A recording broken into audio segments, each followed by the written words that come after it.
आपके ऋण रजिस्टर के आधार पर भरी जाएगी। और ऋण रजिस्टर का वीडियो मैंने पहले ही अपने चैनल पर अपलोड कर लिया, तो जाकर के आप ग्राम संगठन का ऋण रजिस्टर कैसे भरना है वो वहाँ पर देख सकते हैं। अब इसको भरने की क्या आवश्यकता है और क्या क्या कारण है कि हमें इसे तैयार करना होगा, तो देखिए यहाँ पर सबसे पहले हम एक साधारण से इसकी परिभाषा जान लेते हैं कि डीसीबी क्या होता है। तो नियत समय तक समूह ग्राम संगठन को भुगतान करने वाली कुल किस्त मांग, भुगतान किया गया कुल किस्त बकाया विवरण को नोट करने वाली पुस्तक को हम डीसीबी रजिस्टर कहते हैं। अब इसकी विशेषता क्या है आप यहाँ पर देख लीजिए।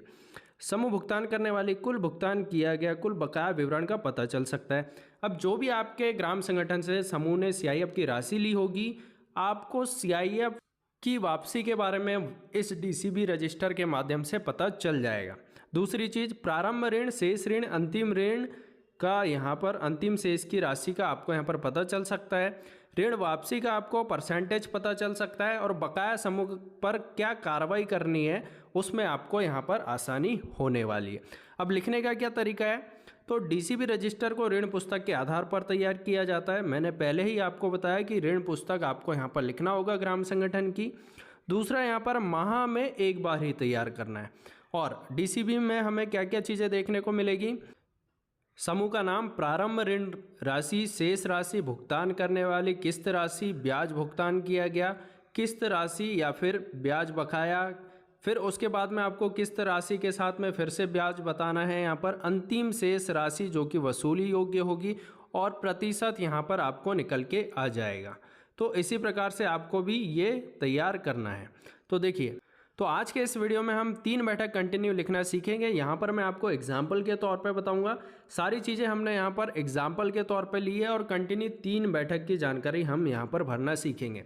अगर से आपको भी प्रिंटेड डीसीबी रजिस्टर चाहिए या फिर ग्राम संगठन स्व सहायता समूह का किसी भी प्रकार का आपको रजिस्टर चाहिए, तो इस वीडियो के एंड में मैंने व्हाट्सअप नंबर दे रखा है, आप वहाँ से संपर्क कर सकते हैं, आप कहीं भी रजिस्टर बुलवा सकते हैं। तो चलिए यहाँ पर सीखते हैं। जैसे हमने ग्राम संगठन का नाम यहाँ पर एग्जाम्पल के तौर पर लिया है ABCD, आपको यहाँ पर गांव भर लेना है, ब्लॉक भर लेना है और ये जो माह है हमने एक माह डिसाइड किया है मई का। तो आपको यहाँ पर जो भी बैठक होगी उस माह को यहाँ पर आपको लिख देना है। तो सबसे पहले यहाँ पर हमारे पास 3 स्व सहायता समूह देखने को मिल रहे हैं जिनकी हमने जानकारी भरी है और टोटल इनकी प्रारंभिक राशि यहाँ पर कितनी है, तो यहाँ पर सभी की प्रारंभिक राशि 1 लाख रुपए आपको देखने को मिल रही होगी। तो हमने जो है जितने भी स्व सहायता समूह हैं उनको हमने यहाँ पर 1 लाख रुपए सीआईएफ की राशि दी है जो कि इनकी प्रारंभिक राशि होती है। इम्पॉर्टेंट ये है कि अब आप इसको किस्तों में वापस कैसे लेंगे और वीओ की डीसीबी रजिस्टर में कैसे लिखेंगे। तो यहाँ पर आप देख रहे होंगे पिछले माह तक बकाया वाला एक कॉलम है, ये अभी 0 आएगा क्योंकि हमारी ये पहली बैठक है जहाँ पर हमने सीआईएफ राशि दी है। उसके बाद बकाया के साथ माह की मांग राशि। तो बकाया कब होता है, जब कोई किस्त छूट जाती है या फिर कोई किस्त स्व सहायता समूह पटाता नहीं है, जमा नहीं करता अपने ग्राम संगठन में, तब की कंडीशन में वो किस्त यहाँ पर बकाया में आ जाती है और उसको आपको यहाँ पर इस कॉलम में एंट्री करना है और उसका ब्याज आप यहाँ पर लिखेंगे। इसको हम आगे कंटिन्यू सीखेंगे। हमने एक एग्जाम्पल भी लिया है कि एक स्व सहायता समूह की हमने किस्त को यहाँ पर बाउंस कर दिया है, यानी कि वो एक किस्त बैठक में जमा नहीं कर पाए, तो उसको हमें कैसे एडजस्ट करना है। आगे यहाँ पर इस माह में वापसी, अब जो वर्तमान में इस माह में हम बैठक कर रहे हैं उसमें वापसी की जानकारी हमें यहाँ पर भरनी है। तो हमारा जो एक किस्त की राशि है, यहाँ पर हमने किस्त की राशि लिख लिया जो कि 4000 रुपये 1 लाख रुपए की है। अब हमने ये निकाला कैसे, तो हमने बैठक में ये तय किया कि स्व सहायता समूह अधिकतम कितने माह तक सीआईएफ की राशि ले सकते हैं। तो 24 माह तक ले सकते हैं, लेकिन हमने यहाँ पर 25 माह लिखा है। 25 माह के अनुसार 1 महीने की किस्त राशि 4000 रुपये आती है 1 लाख की। उसी के हिसाब से हमने यहाँ पर जो 75 पैसा है वो यहाँ पर ब्याज लगाया है स्व सहायता समूह के ऊपर, तो उसका 1 महीने का पहली बैठक है। अब आप यहाँ पर एक और चीज़ देख रहे होंगे कि जो ये शेष राशि है, शेष राशि यहाँ पर आपको 96,000 रुपये देखने को, क्योंकि यहाँ पर हमारा पीछे यहाँ पर हमारा 0 है। बकाया के साथ इस माह की मांग राशि ये भी 0 आएगी।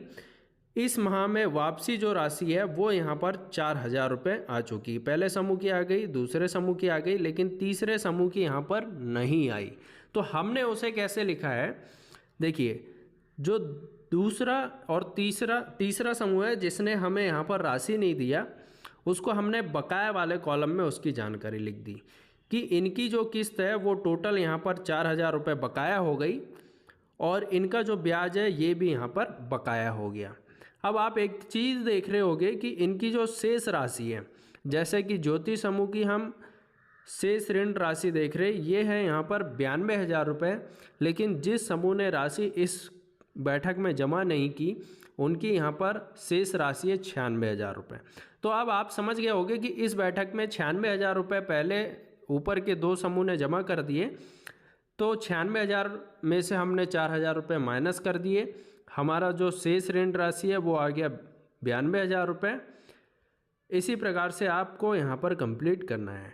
अब यहाँ पर आपकी जो अंतिम शेष राशि है ये आपके आखिरी वाले समूह की अलग आएगी और ऊपर में जो भी ये दोनों समूह हैं इनकी राशि अलग आएगी। तो आप देख रहे होंगे ऊपर के दोनों समूह की यहाँ पर अंतिम शेष राशि 92,000 रुपये और आखिरी वाले समूह की यहाँ पर अंतिम शेष राशि 96,000 रुपये। तो ये हमारी दूसरे महीने की VODCP कंप्लीट हुई।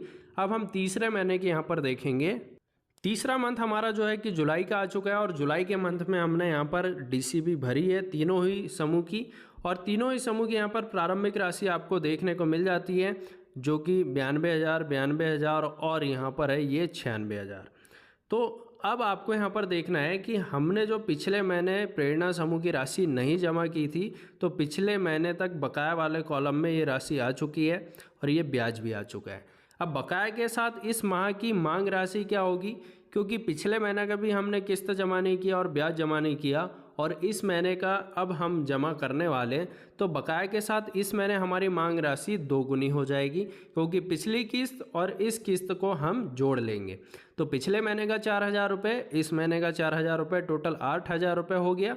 और यहाँ पर जो ब्याज है वो भी यहाँ पर काउंट हो जाएगा, पिछले महीने का और इस महीने का। अब आपको यहाँ पर इस माह में वापसी देखने को मिलेगी, तो यहाँ पर आपको 4,000 रुपये पहले समूह का, दूसरे समूह का 4,000 रुपये और ब्याज भी आपको देखने को मिलेगा। लेकिन तीसरे समूह का आपको यहाँ पर जो इस माह में वापसी आई है वो 8,000 रुपये देखने को मिलेगी, क्योंकि जो पिछली किस्त जो हमारे इस समूह की रुक गई थी वो भी अगली बैठक में यहाँ पर अब जमा हो गई और उसका ब्याज भी यहाँ पर जमा हो गया। आगे आपको अंतिम शेष देखने को मिल रहा होगा, सभी का अंतिम शेष यहाँ पर आ चुका है 88,000 रुपये। तो इसी प्रकार से आपको भी बैठक आता है तो प्लीज़ कमेंट करिए कि हमें CLF का भी DCP